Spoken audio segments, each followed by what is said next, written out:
Há pouco tempo, o único filho da senhora Ears morreu, ele morreu como um herói, mas isso não tornou as coisas mais fáceis para o coração de uma mãe. E agora, caminhando pelo trilho até ao túmulo do seu filho, a senhora Ears repreendia-se por uma coisa: por que é que ela concordou em enterrar o Gregor aqui na cidade? Teria sido melhor enterrá-lo na sua cidade natal, ao lado do túmulo do seu pai, onde ela também estaria em breve. Não lhe restava muito tempo. Pelo menos era o que pensava a mãe enlutada. A dor tinha atordoado e esmagado seu coração, e agora não a alargava há 40 dias.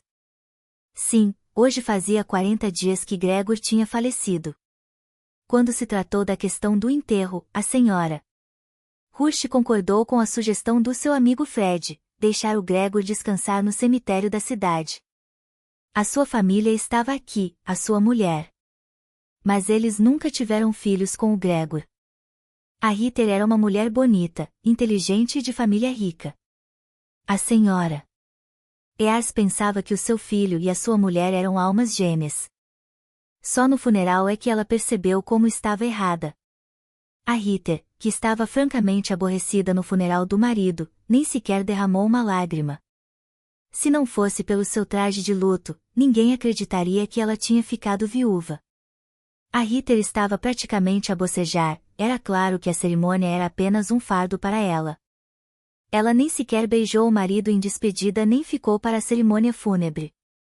Nem os pais dela. E o Gregor morreu devido a um incêndio no armazém onde estavam guardados materiais de construção. O Gregor foi o primeiro a correr para salvar os trabalhadores que estavam fechados numa das salas. Ele salvou todos, 3 trabalhadores, e ele próprio, depois de inalar fumo, morreu no hospital inconsciente. Sim, o Gregor era um herói. Tinha sido um desde a infância.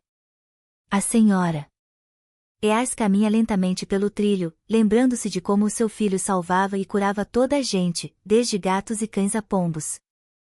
Em jovem, ele ajudava sempre os vizinhos idosos, quer regando o jardim ou indo à loja. Bom, e ele não se esquecia das tarefas domésticas. Ele tinha um coração bom. A senhora Irst e o seu marido apenas apoiavam o seu filho e diziam muitas vezes: fazer o bem é correto, isso voltará para ti. Eles pensavam que ele se tornaria médico ou veterinário, mas o Gregor foi para uma faculdade de construção. Bem, também é uma boa profissão. Os seus pais não discutiram, eles estavam apenas felizes pelo seu filho. Ele era o seu filho tardio, nascido quando a senhora Irst já tinha mais de 40 anos. Um verdadeiro milagre. Quando o Gregor estava no seu 2º ano de faculdade, o seu pai morreu subitamente. O seu coração simplesmente parou. A senhora Irst pensou que ela própria morreria de dor, mas o pensamento no seu filho fê-la continuar. No seu 3º ano, o Gregor começou a trabalhar para facilitar as coisas à sua mãe. Ela repreendeu-o, dizendo que o seu trabalho principal era estudar e que sustentá-lo era preocupação dela. Ela trabalhava como professora na aldeia, ganhando pouco. Mas o que é que ela precisava? Tudo era para o seu filho. No entanto, o Gregor simplesmente ignorou. Ele não podia ficar parado às custas da sua mãe sem fazer nada. Assim, desde os seus anos de faculdade, ele começou gradualmente a envolver-se nos negócios e, após a formatura, abriu a sua primeira empresa de construção. Que se expandiu gradualmente, claro. Ele não era milionário, mas conseguiu comprar uma casa, um carro e renovar a casa da sua mãe na aldeia. Ela já estava reformada nessa altura. E então o Gregor casou-se. A senhora Irst não gostou da sua nora ao princípio. Uma rapariga mimada da cidade, filha de um banqueiro local. Mas ela não tinha de viver com ela. O principal era que o Gregor gostava dela, e tudo parecia estar bem para eles. Claro, a Ritter não comunicava muito com a sua sogra e nunca ia à aldeia. Os sogros também apreciavam a escolha da sua filha, mas eles sentiam que o Gregor tinha talento para os negócios e iria longe. Além disso, ele amava a filha deles, mimava-a e satisfazia todos os seus caprichos. A Ritter costumava trocar de joias caras regularmente, desaparecer em boutiques caras e viajar para resorts. O Gregor satisfazia todos os desejos da sua mulher, e eles pareciam um casal perfeitamente feliz. Por isso, quando aconteceu o desastre com o Gregor, a senhora Ears nem sequer conseguia imaginar que a sua mulher e os pais dela o esqueceriam tão rapidamente. A senhora Ears aproximou-se do túmulo do seu filho. A sua garganta apertou-se com um nó, e as lágrimas corriam-lhe dos olhos. Parecia que ela tinha chorado todas as suas lágrimas durante estes 40 dias, mas assim que se encontrou junto ao túmulo do seu filho, a dor perfurou-a novamente com força renovada. A chorar, a senhora Irst encontrou forças para remover as flores murchas do túmulo, limpar a fotografia na cruz e pôr rosas frescas numa jarra. Depois, as suas pernas cederam, e ela caiu sobre o túmulo do seu filho e soluçou. Parecia que nenhuma força a levantaria mais, e ninguém a ajudaria. Mas provavelmente há um limite para tudo no corpo, até mesmo para o número de lágrimas. A senhora Ears acalmou-se, suspirou e esforçou-se para se levantar. Ela ficou de pé e olhou silenciosamente para a fotografia do seu filho. Depois, o seu olhar virou-se para o céu. Sim, algures lá estava o seu filho. De repente, ela ouviu risos atrás dela. Era muito agudo e não se enquadrava na atmosfera do cemitério. A senhora Ears estremeceu e virou a cabeça. E então ela imediatamente encontrou os olhos da Ritter. A ex-nora estava de pé ao seu lado. Olá, Ritter, disse a senhora Ears, tentando não prestar atenção ao olhar frio da mulher. Vieste, não te esqueceste. Hoje é o 40º dia desde a morte do Gregor. E então? A Ritter fumava. Estou aqui por outras coisas, só de passagem. A pobre mãe chocada ficou sem palavras. Só agora ela viu que a Ritter não estava sozinha.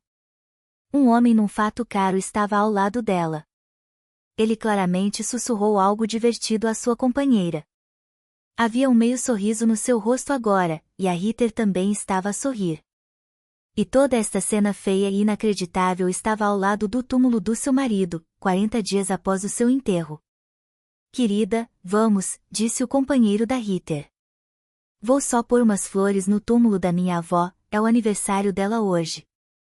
Sim, querido, respondeu a Ritter, e eles passaram pelo túmulo do Gregor. A senhora Irst ficou ali, sentindo-se enojada. A Ritter já estava com outro homem, e a avó do seu amante era mais importante do que o seu próprio marido. É aquela a mãe dele? A voz do companheiro da Ritter chegou à senhora Ears. Sim. Uma camponesa, e o filho dela era igual, a Ritter acenou com a mão desdenhosamente. E a criança? Já decidiste o que fazer com ela? Perguntou o homem. Sim, já está tudo decidido. Eu não preciso de um filho de um falhado. Eles falavam como se a senhora Ears fosse um poste ou nada. Mas a mulher idosa, ao ouvir falar da criança, agitou-se. Ela correu atrás da sua ex-nora e agarrou-lhe a mão. Ritter, estás grávida, minha querida? Não cometas um pecado, é o meu neto.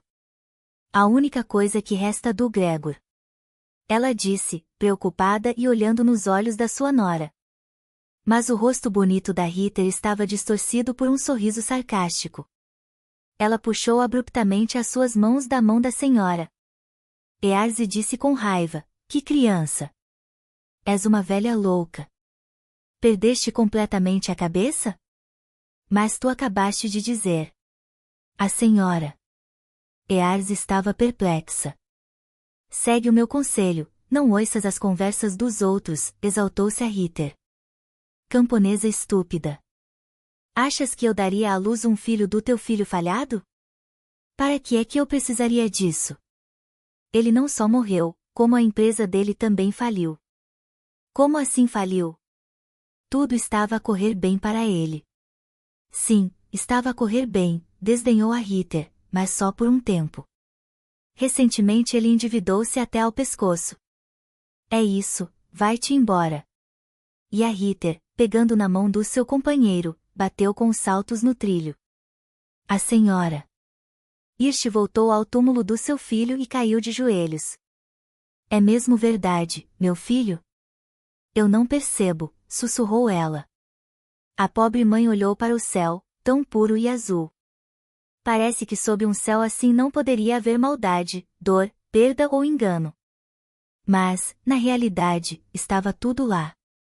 A senhora Ears ficou sentada por muito tempo sem pensamentos na cabeça, apenas uma dor surda. Ela não viu como a Ritter e o seu companheiro voltaram, nem sequer prestando atenção à sua antiga sogra. Nem a mulher enlutada ouviu o canto dos pássaros ou o barulho distante da cidade. A pobre mulher estava consumida pela sua dor. Sim, o seu filho tinha vivido, tentado e feito algo, mas, eventualmente, ninguém se lembraria dele exceto a sua mãe. E, infelizmente, o Gregor não deixou rastro nesta terra. A senhora Irst não sabia há quanto tempo estava ali sentada quando, de repente, o seu telemóvel vibrou no seu bolso. Era o Fred, o amigo do Gregor. Alguém ainda se lembrava do seu filho. A mulher atendeu a chamada. Olá, senhora. Ears, está no cemitério? Perguntou Fred. Sim, estou, respondeu ela. Pode esperar por mim aí? Acabei de sair do trabalho. Podemos ir a um café depois e recordar o Gregor. Sim, está bem, concordou a mulher. E uma hora depois, eles estavam sentados num pequeno café. O bocado de comida não passava pela garganta da senhora Irst, e a raiva pela Ritter apertava-lhe o peito. Como é que ela pôde dizer aquilo sobre o seu filho? E de que criança é que ela estava a falar? A senhora Irst decidiu contar ao Fred sobre o seu encontro com a Ritter. O Fred ouviu atentamente, depois suspirou e contou-lhe tudo. Sim, o Gregor teve problemas no trabalho nos últimos meses.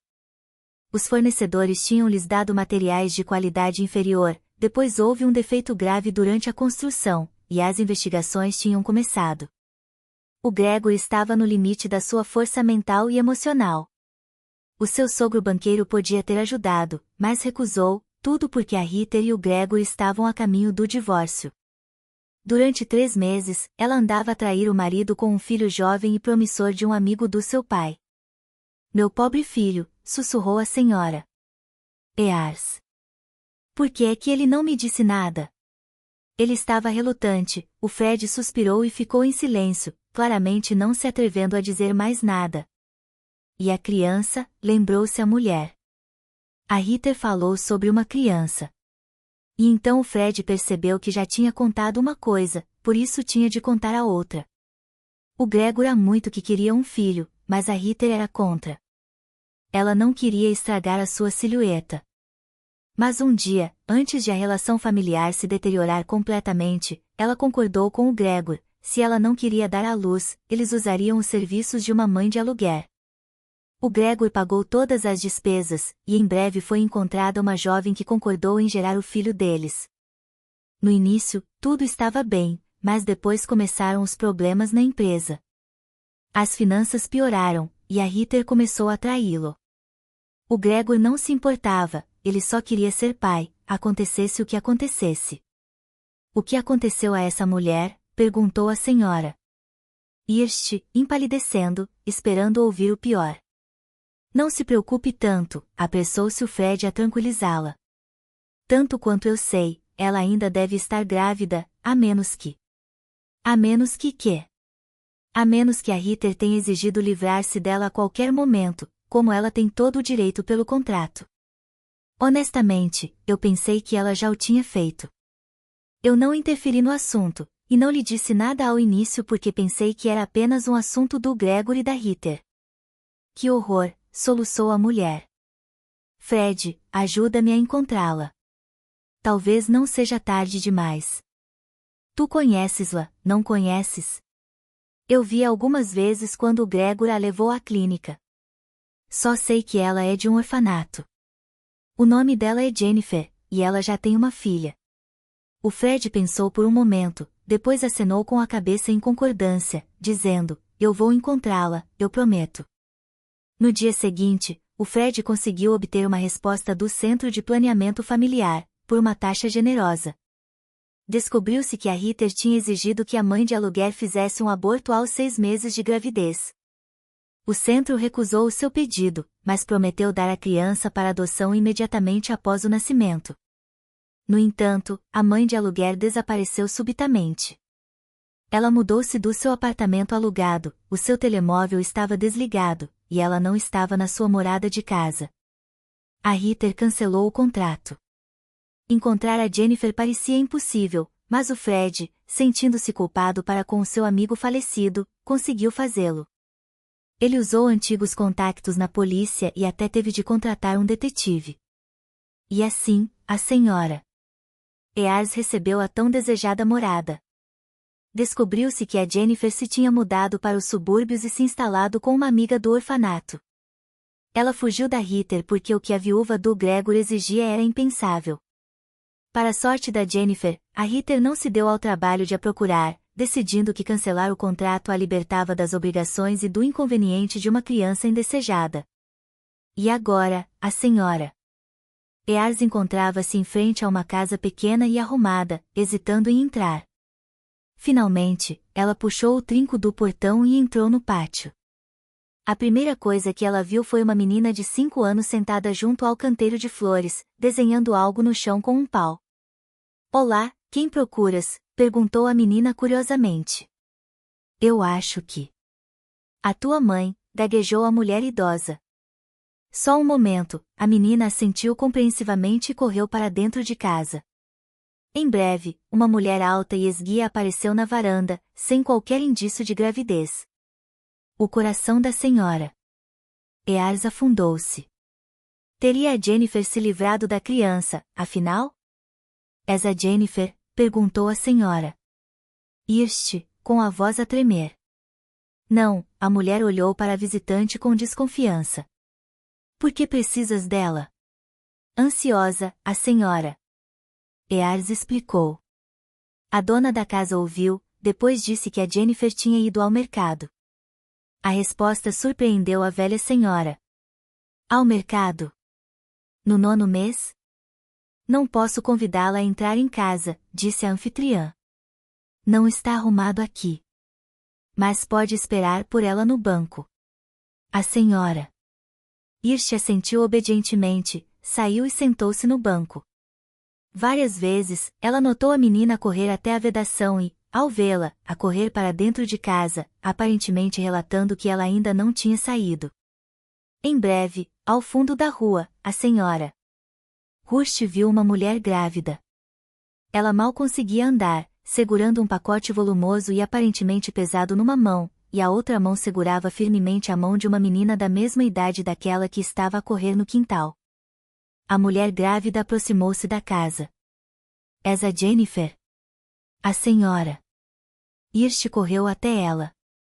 Sim, disse a mulher cautelosamente lá dentro, pousando o pacote pesado. Quem és tu e o que queres? O meu nome é senhora Hurst. Eu sou a mãe do Gregor. Por que estás aqui? Eu já te disse que não me vou livrar da criança, e é demasiado tarde. E eu não o vou dar a um orfanato. A voz da Jennifer tremia e os seus lábios tremiam.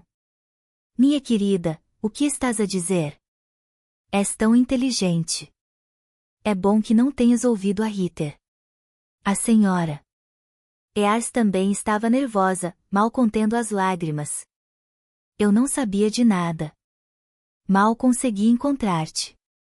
Por quê? Perguntou a Jennifer suavemente. Para te dizer que podes contar comigo completamente. Eu vou ajudar-te. E se não quiseres criar esta criança, eu fico com ela, disse a senhora Ears. Eu não o darei a ninguém, sussurrou a Jennifer, quase inaudivelmente. Ele é meu. Ela disse-o e desatou a chorar. A senhora Ears abraçou-a, tentando acalmá-la, e ela própria desatou a chorar. Oh, por que estamos aqui a chorar? Ela percebeu de repente. Talvez devêssemos entrar em casa. Embora a tua amiga não seja muito amigável. Quando ela mencionou a dona da casa, a Jennifer ficou sombria. Posso confiar em ti? Ela perguntou. Completamente, assegurou-lhe a senhora. Irste. Então vamos afastar-nos um pouco. A Jennifer deixou o pacote no portão e caminhou como um pato até ao banco do outro lado da estrada. A menina seguiu-a obedientemente, e a senhora Irste seguiu-as. Elas já estavam sentadas no banco, e quando a amiga da Jennifer espreitou da sua casa, olhou com uma cara na direção delas, pegou no pacote com as compras e desapareceu lá dentro. Por que estás a carregar cargas tão pesadas? Vais dar à luz em breve, observou a senhora. Hurst. Eu não tenho escolha, suspirou a Jennifer. A Pamela e eu crescemos juntas no orfanato. Ela foi a única que concordou em acolher-me, mas eu tenho de ajudar em tudo. E a Jennifer contou toda a sua história. Depois do orfanato, ela aprendeu a ser cozinheira e trabalhou numa pequena padaria. Depois conheceu um rapaz e eles apaixonaram-se, mas ele deixou-a assim que soube da sua gravidez. A Jennifer deu à luz a sua filha e vivia num quarto de dormitório atribuído a ela pelo Estado por ser órfã. O quarto era horrível, os cantos estavam cobertos de mofo, e o teto tinha infiltrações. Por causa disto, a sua filha adoecia frequentemente. Os médicos insistiram para que ela mudasse de casa, caso contrário, os pulmões da Lisa poderiam desenvolver uma doença. Mas como encontrar uma nova casa? Alugar? Ela não tinha dinheiro extra. E então a Jennifer viu um anúncio de barriga de aluguer. Ela decidiu que esta era a sua oportunidade de sair da pobreza. Infelizmente, ela não tinha outra forma de salvar a sua filha. A clínica fez um contrato com ela. Foram encontrados clientes, a Ritter e o Gregor. A gravidez aconteceu, e o Gregor alugou um apartamento para a Jennifer e a Lisa. Finalmente, ela podia viver uma vida normal. No início, a Jennifer não pensava que seria tão difícil, mas com o tempo, ela começou a perceber em que a armadilha tinha caído. A cada dia, ela ficava mais e mais apegada ao bebê que carregava no seu coração. Sim, ela entendia que ele era um estranho para ela por sangue, mas ele ainda era o seu bebê. Um dia ela confessou isto ao Gregor, que era o único envolvido na sua vida. A sua mulher, Ritter, tinha se distanciado completamente.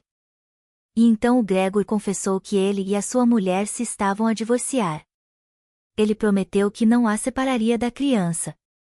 Ele até insinuou uma relação. Oh, como a Jennifer estava feliz naquele momento. E então o Gregor morreu, e a Ritter lembrou-se dela. Ela não pretendia pagar dinheiro por um bebê indesejado e, portanto, por engano, levou a Jennifer à clínica. E a Jennifer ouviu acidentalmente uma conversa entre a Ritter e o médico sobre uma interrupção ao orfanato. A Jennifer estava tão assustada, ela não podia permitir isso. A Jennifer fugiu da clínica, levando a sua filha do jardim de infância. Ela vagueou sem rumo pela cidade, com medo de voltar ao dormitório ou ao apartamento alugado porque ela entendia que a Ritter a encontraria lá. E então ela encontrou acidentalmente a Pamela. Elas nunca foram amigas, apenas conhecidas. A Pamela, ouvindo a Jennifer, ofereceu-se para ajudar, mas não foi de graça. Em troca de um teto sobre a sua cabeça, a Pamela exigiu que a Jennifer trabalhasse para ela como governanta ou algo assim. A Pamela queria viver como uma rainha. A Jennifer entendia que a Pamela acabaria por a expulsar quando o bebê nascesse, ela não seria capaz de trabalhar para ela. E a Jennifer estava apavorada de acabar com 2 filhos na rua. Ela teria de voltar para o seu quarto no dormitório, mas só o pensamento do quarto úmido e escuro fazia-a querer chorar. Além disso, a Ritter podia aparecer novamente. Então a Jennifer sentiu-se presa novamente. A senhora Ears ouviu a Jennifer, e ela ia ajudar esta mulher infeliz e a sua filha, que olhava para ela com olhos assustados. Meninas, por que não vêm para minha aldeia? Sugeriu de repente a senhora Ears. Eu tenho uma boa casa, um jardim. As crianças serão felizes lá. Estás a falar a sério, sussurrou a Jennifer, confusa. Eu não sou ninguém para ti, e a minha filha também não. Como podes dizer isso?